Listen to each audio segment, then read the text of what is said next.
Persuasion by Jane Austen. Chapter 1. Sir Walter Elliot of Kellynch Hall in Somersetshire was a man who, for his own amusement, never took up any book but the baronetage. There he found occupation for an idle hour, and consolation in a distressed one. There his faculties were roused into admiration and respect by contemplating the limited remnant of the earliest patents. There, any unwelcome sensations arising from domestic affairs changed naturally into pity and contempt as he turned over the almost endless creations of the last century. And there, if every other leaf were powerless, he could read his own history with an interest which never failed. This was the page at which the favorite volume always opened. Elliot of Kellynch Hall.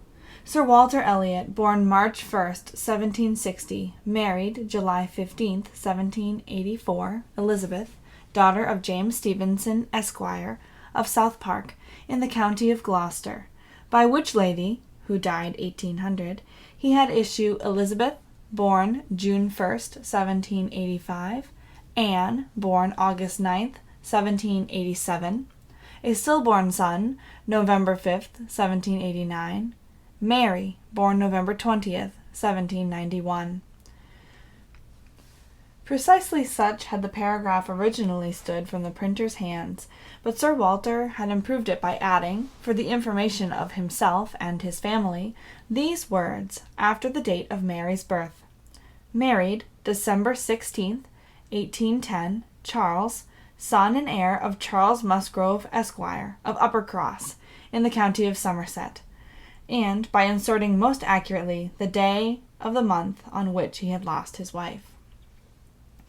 Then followed the history and rise of the ancient and respectable family, in the usual terms, how it had been first settled in Cheshire, how mentioned in Dugdale, serving the office of High Sheriff, representing a borough in 3 successive parliaments, exertions of loyalty and dignity of baronet, in the first year of Charles II, with all the Marys and Elizabeths they had married, forming altogether 2 handsome 12mo pages, and concluding with the arms and motto, Principal Seat, Kellynch Hall, in the county of Somerset, and Sir Walter's handwriting again in this finale, heir presumptive, William Walter Elliot, Esquire, great-grandson of the second Sir Walter.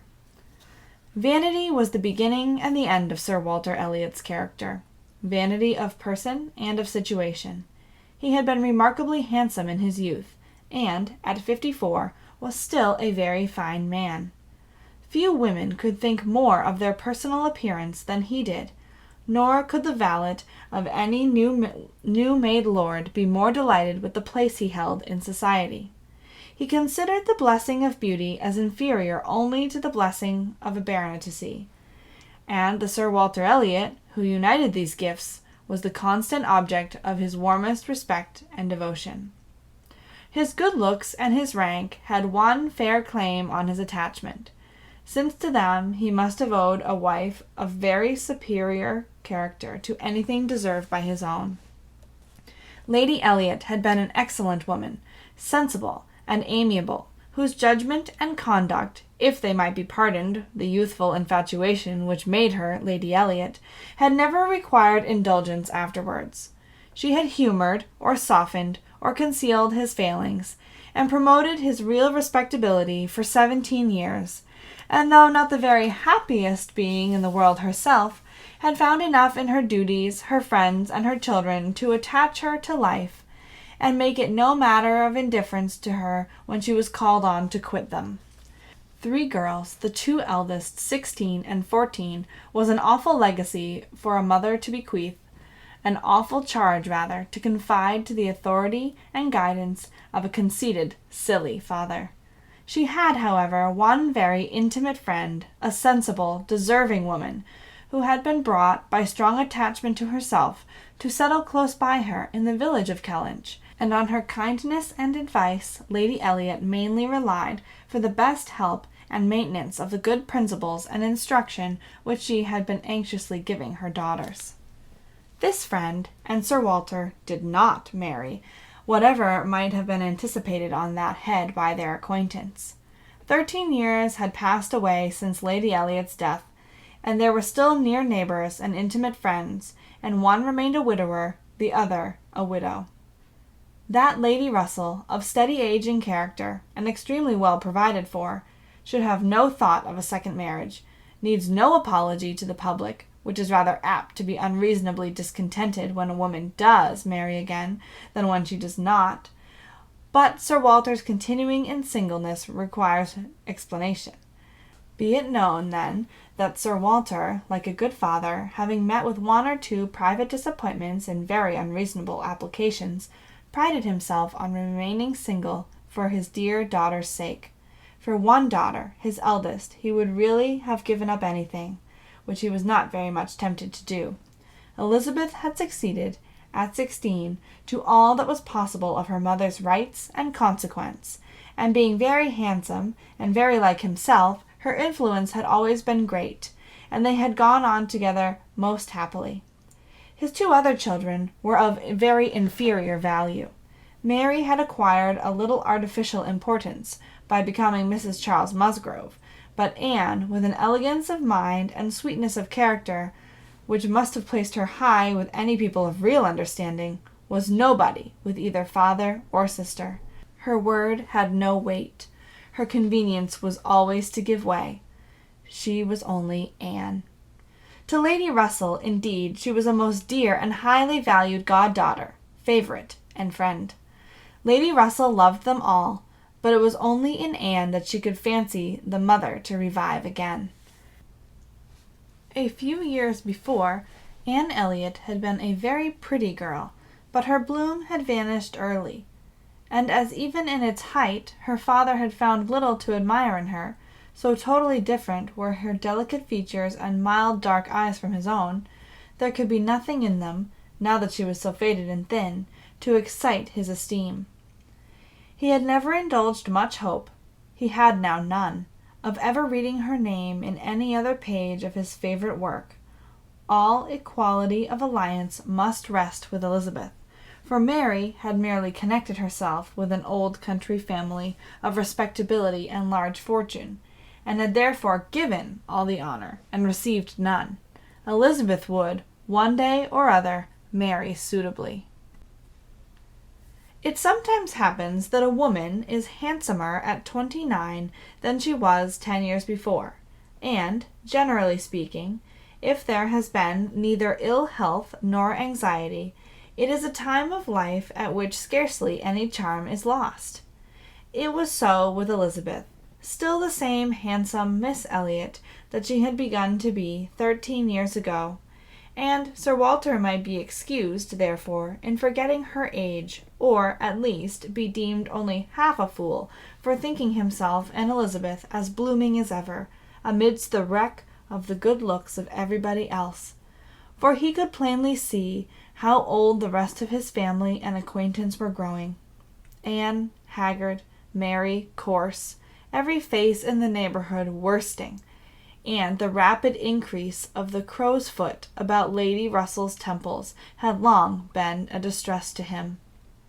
Elizabeth did not quite equal her father in personal contentment. 13 years had seen her mistress of Kellynch Hall, presiding and directing with a self-possession and decision which could never have given the idea of her being younger than she was. For 13 years she had been doing the honours and laying down the domestic law at home, and leading the way to the chaise and four, and walking immediately after Lady Russell out of all the drawing-rooms and dining-rooms in the country. 13 winters' revolving frosts had seen her opening every ball of credit which a scanty neighbourhood afforded, and 13 springs shone their blossoms as she travelled up to London with her father for a few weeks' annual enjoyment of the great world. She had the remembrance of all this.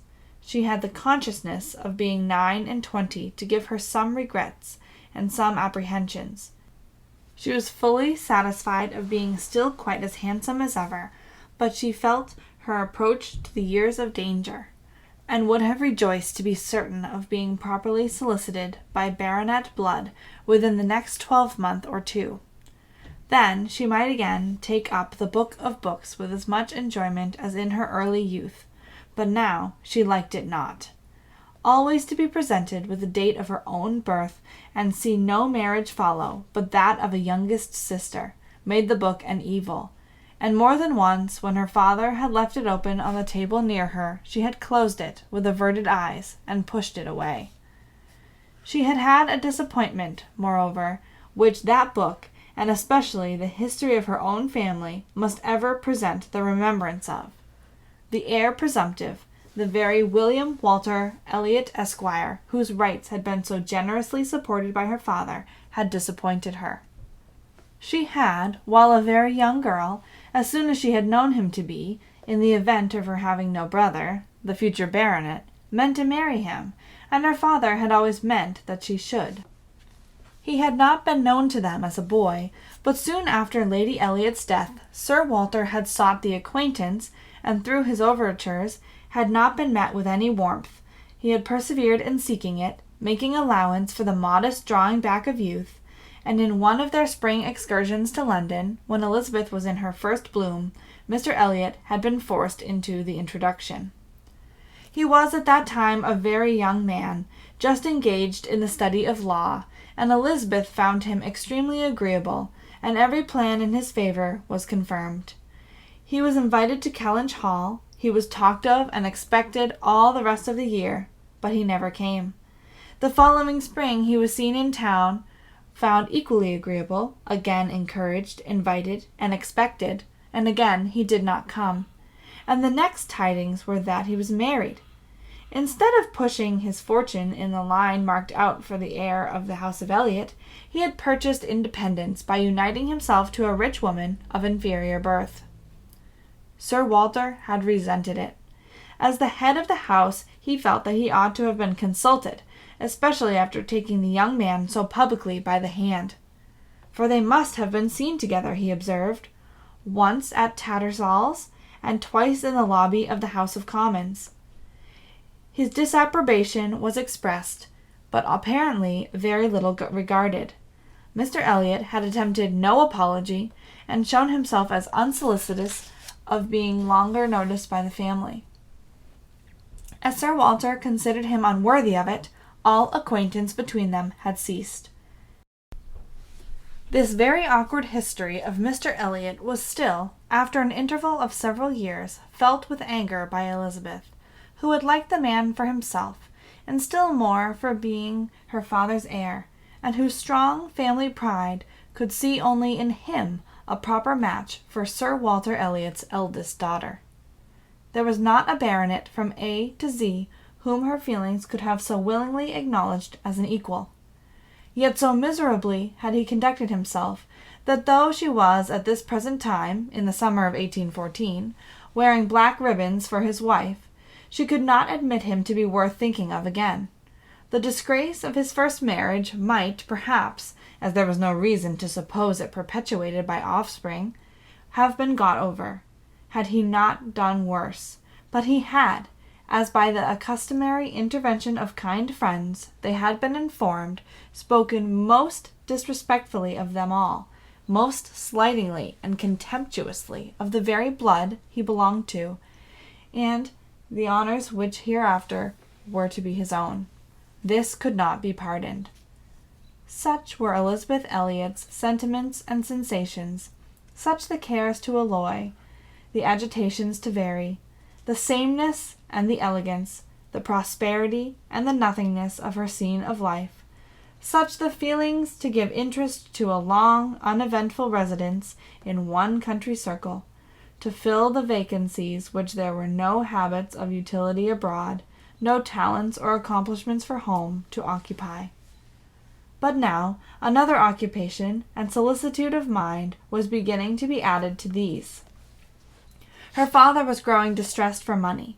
She knew that when he now took up the baronetage, it was to drive the heavy bills of his tradespeople and the unwelcome hints of Mr. Shepherd, his agent, from his thoughts. The Kellynch property was good, but not equal to Sir Walter's apprehension of the state required in its possessor. While Lady Elliot lived, there had been method, moderation, and economy, which had just kept him within his income. But with her had died all such right-mindedness, and from that period he had been constantly exceeding it. It had not been possible for him to spend less. He had done nothing but what Sir Walter Elliot was imperiously called on to do. But blameless as he was not only growing dreadfully in debt, but was hearing of it so often that it became vain to attempt concealing it longer, even partially, from his daughter. He had given some hints of it last spring in town. He had gone so far even as to say, "Can we retrench? Does it occur to you that there is any one article in which we can retrench?"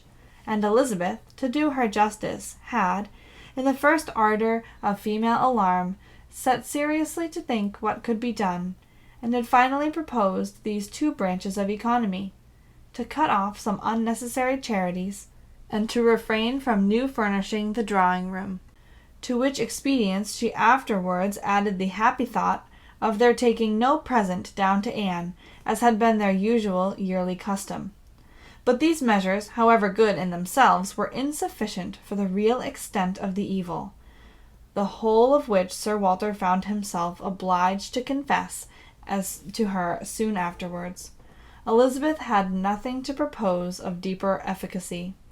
She felt herself ill-used and unfortunate, as did her father, and they were neither of them able to devise any means of lessening their expenses without compromising their dignity, or relinquishing their comforts in a way not to be borne.